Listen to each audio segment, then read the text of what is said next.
At least hidungnya kempes. At least rambut aku nggak tegang.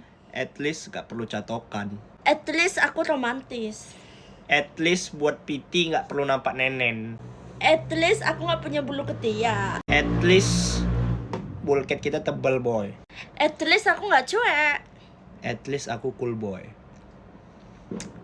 At least bibir aku nggak lebar. At least bibir kau pernah suntik bodoh. At least mata aku nggak pernah ada luka. At least luka dibuat anak lo. At least alis aku nggak kayak naik turun gitu. At least alis nggak tato lah bodoh, haram. Namanya cewek lucu kau. Bau kau, kalau haram ya haram.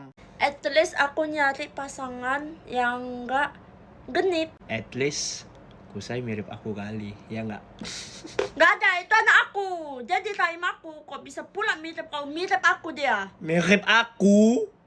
Aku lah, udah jelas. Alis tebal. Aku lah yang mengandung dia Alis selama 9 bulan. tebal, bulu tebal, ya kan? Bawahnya, coba lihat.